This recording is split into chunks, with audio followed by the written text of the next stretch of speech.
నమస్తే, welcome to మనం TV. నేను మీ ప్రియాంకర. అమెరికా హెచ్చరికలకు భారత్ భయపడుతుందా?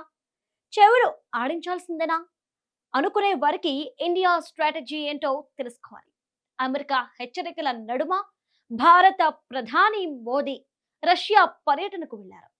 ఎందుకు మోదీపై అమెరికా మండిపడుతుంది అంటే, ఎలాంటి పరిస్థితుల్లో పర్యటించారు అనేదే ప్రధానం. మాస్కో 2 రోజుల పర్యటనలో మోదీ, పుతిన్ ఇద్దరు హక్ చేసుకున్నారు. అదే సమయంలో ఉక్రెయిన్ పై రష్యా క్షిపణి దాడులు చేయడం, పదుల సంఖ్యలో మరణించడంతో అమెరికా మండిపడుతోంది. వాస్తవంగా పుతిన్ తో చర్చలు జరిపిన మోదీ ప్రత్యేకించే యుద్ధ దాడులను ప్రస్తావించడం, సామరస్య ధోరణితో మెలగాలని సూచించడంపై వార్తలు కూడా వచ్చాయి. అలాగే నాటో 75వ వార్షికోత్సవం జరుగుతున్న సమయంలో నాటో రష్యా గురించి కొన్ని మాటలంది. రష్యాను సమర్థిస్తున్న చైనాను ఒక థ్రెట్ గా చెప్పింది. అదే సమయంలో భారత ప్రధానమంత్రి రష్యాలో పర్యటించారు. అమెరికా రష్యా దేశాల మధ్య ఉన్న విభేదాలతో రష్యాను దూరం పెట్టాలన్నట్లుగా అమెరికా చూస్తోంది. దాంట్లో సక్సెస్ అయ్యామని బైడెన్ చెప్పుకుంటున్నారు. పశ్చిమ దేశాలు రష్యాను దూరం పెట్టాయని, పుతిన్ ఒంటరివాడయ్యాడని, ఆ విషయంలో సక్సెస్ అంటూ అమెరికా సంబరపడిపోతోంది. అలా మాట్లాడుతున్న సమయంలోనే పుతిన్ చైనా వెళ్ళాడు.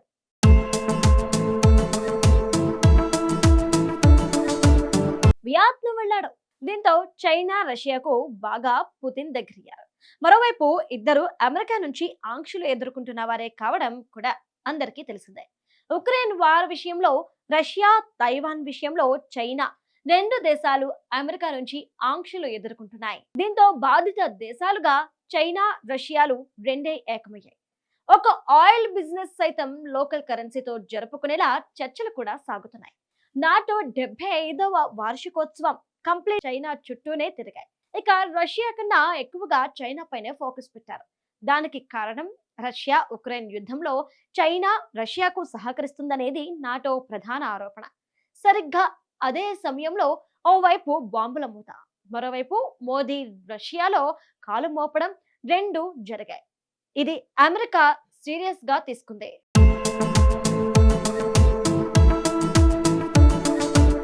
ఎందుకంటే శత్రు దేశాలు చైనా, రష్యాతో అంటకాగితే పెద్దగా పట్టించుకోదు. కానీ మిత్ర దేశం భారత్ పుతిన్ తో ఆలింగనం చేసుకోవడం, అసలు రష్యాకు వెళ్లడం, క్లోజ్ రిలేషన్షిప్ పెంచుకుంటామని చెప్పడంతో అమెరికాకు మింగుడ పడకుండా చేసింది. ఒక విధంగా చెప్పాలంటే బైడెన్ సహించలేకపోయాడు.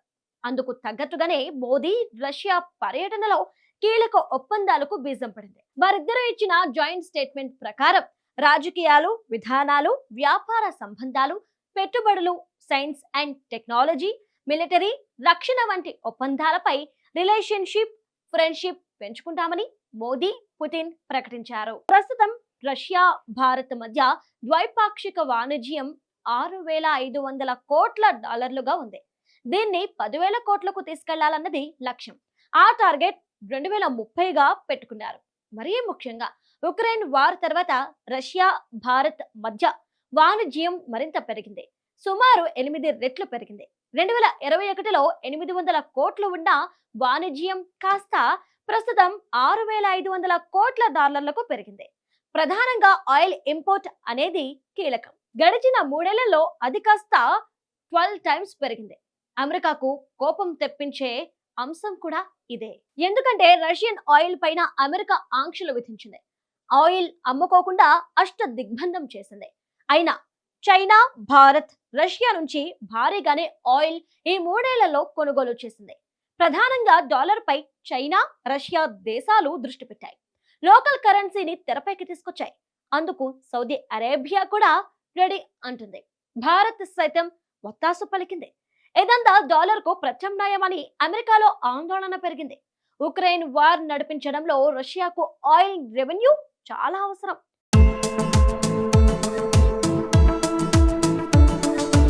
ఆ సంపద పెరగడానికి ఇండియా, చైనా కారణమన్నదే అమెరికా కోపం. చైనా, భారత్ కొనుగోలుతో రష్యా డైలీ ఆయిల్ అవుట్పుట్ ను భారీగా పెంచుకుంది. 7 మిలియన్ బ్యారెల్ దగ్గర ఉంచగలిగింది రష్యా. అందుకే రష్యాకు భారత్ సహకరిస్తుందనేది అమెరికా ఆరోపణ.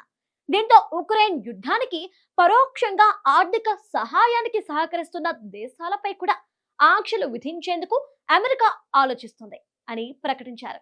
ఇదే జరిగితే 4 బిలియన్ల వాణిజ్యంపై ఎఫెక్ట్ పడుతుంది. ఇక్కడ మనం ఒకటి గమనించాలి, గతంలో కూడా అమెరికా ఇలానే బెదిరించింది. S-400 అనే మిసైల్ డిఫెన్స్ సిస్టమ్ ను ఇంపోర్ట్ చేసుకుంటామంటే అమెరికా ఆంక్షలు విధిస్తామని బెదిరించింది. Countering American adversaries through sanctions acts అంటే కాట్సా చట్టం ద్వారా హెచ్చరించింది. అయితే దాన్ని పట్టించుకోకుండా Bharat S-400 missile defence system ను రష్యా నుంచి భారత్ కు ఇంపోర్ట్ కూడా చేసుకుంది. అలాగనే కాట్సా చట్టం ద్వారా ఇరాన్ పై కూడా ఆంక్షలున్నాయి. ఇరాన్ తో ఎవరైనా సంబంధాలు పెట్టుకుంటే మేము ఆంక్షలు పెడతామని అమెరికా హెచ్చరించింది. దాన్ని కూడా లెక్క చేయకుండా ఇటీవల భారత ప్రభుత్వం చాబహార్ పోర్ట్ డెవలప్మెంట్ రెన్యువల్ కూడా చేసుకుంది. గతంలో ఇలాంటి ఆంక్షల వల్ల భారత్ ఇరాన్ నుంచి ఆయిల్ ఇంపోర్ట్ బాగానే తగ్గింది. మన దేశ ఆయిల్ వినియోగంలో 10% ఇరాన్ నుంచే కొంటున్నాము. ఎందుకంటే రవాణాలో మనకు చాలా దగ్గరగా ఇరాన్ ఉంది. కానీ ప్రస్తుతం భారత ప్రభుత్వం తీరు మారింది. ఇరాన్ తో చాబహార్ పోర్ట్ కాంట్రాక్ట్ ను రెన్యువల్ చేసుకుంది. సెంట్రల్ ఏషియాతో లింక్ ఉన్న పోర్ట్ చాబహార్ ఇది చాలా కీలకమైన రూట్. దీనికున్న జియో ఎకనామిక్ అవసరాలను దృష్టిలో ఉంచుకున్న భారత్ అమెరికా ఆంక్షలను పెద్దగా పట్టించుకోలేదు. ఇవన్నీ సహజంగా అమెరికాకు కోపం తెప్పించే అంశాలుగా మారాయి.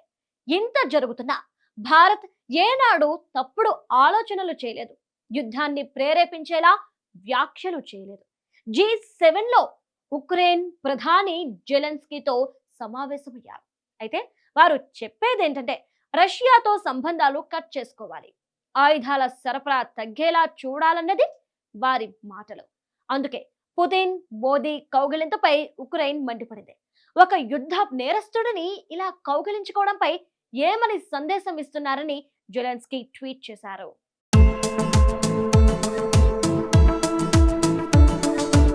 ఎక్కడ ఒకటి గమనించాలి, ఇంటర్నేషనల్ రిలేషన్స్ లో స్టాండర్డ్ మొరాలిటీస్ ఉండవు. ఏ దేశపు ప్రయోజనాలు ఆ దేశానికి ప్రధానం. అంతెందుకు అమెరికా సౌదీ అరేబియా కింగ్ తో సంబంధాలు లేవా? భారతదేశంలో మానవ హక్కుల గురించి మాట్లాడే స్వేచ్ఛ మాకుంటుందని భారత్లోని అమెరికా రాయబారి మాట్లాడారు. అయితే సౌదీ అరేబియా మానవ హక్కుల గురించి ఎందుకు మాట్లాడలేదు?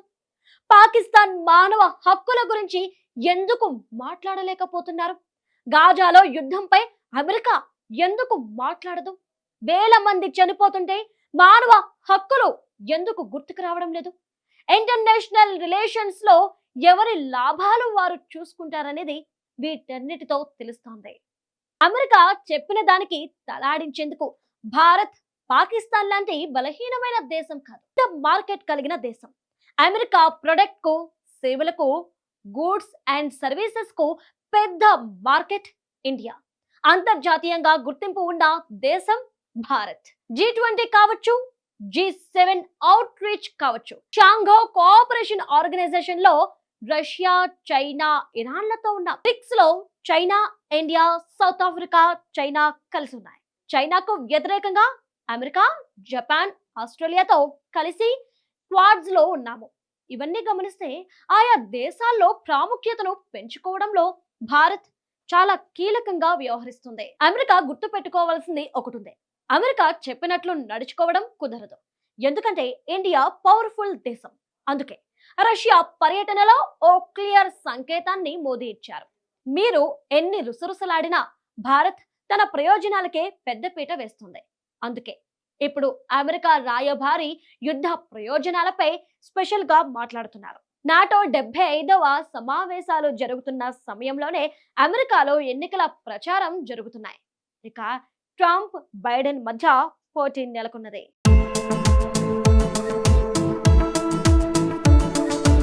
వారిద్దరి ప్రచారాలను గమనిస్తే ట్రంప్ అధికారంలోకి వచ్చే అవకాశాలు కనబడుతున్నాయి.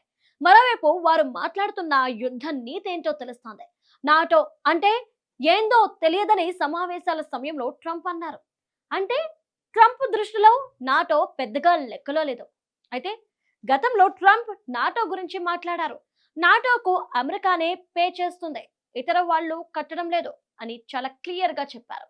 యూరోపియన్ దేశాలు పే చేయకపోతే వాళ్లకు రక్షణగా ఉండమని ట్రంప్ గతంలో అన్నారు. రష్యాను అటాక్ చేయమని తామే చెబుతామని కూడా అనేశారు. అంటే దాని అర్థం కూడా మనం తెలుసుకోవాలి. భారత ప్రధాని మోదీపై పడి ఏడ్చేదానికంటే మీ దేశంలోనే ట్రంప్ ఏమంటున్నారో చూడాల్సి ఉంటుంది. ఇక్కడ మరో విషయం కూడా గమనించాలి. రష్యా నుంచి కొనుగోలు చేస్తున్న క్రూడ్ ను భారత్ రిఫైన్డ్ చేసి యూరప్ దేశాలకు అమ్ముతుంది. అంతగా రష్యాను కట్టడి చేయాలనుకుంటే భారత్ ఎక్స్పోర్ట్ చేసే రష్యాకు చెందిన రిఫైన్డ్ ఆయిల్ ను యూరప్ ఎందుకు కొంటుంది అన్న విషయాన్ని అమెరికా గుర్తించకపోవడం గుడ్డితనమనాలా, లేదా చాటుమాటు వ్యవహారంగా చూడాలా? అందుకే మన విదేశాంగ మినిస్టర్ జైశంకర్ ఒక మాట అన్నారు. మేమే నెల రోజుల పాటు దిగుమతి చేసుకునే రష్యా ఆయిల్ ను మీరు, అంటే యూరప్ దేశాలు ఆఫ్ డేలోనే ఇంపోర్ట్ చేసుకుంటారని చురకలంటించారు. చివరకు అమెరికా అర్థం చేసుకోవాల్సింది ఏంటంటే భారత ప్రభుత్వం అమెరికా చెప్పినట్లు నడుచుకునే స్థాయిలో లేదు. ప్రపంచంలో భారత స్థాయిని నిలబెట్టుకునేందుకు ప్రయోజనిత నిర్ణయాలపై భారత్ స్వతంత్రంగా వ్యవహరిస్తుందనేది ఈజీగా తెలుస్తోంది.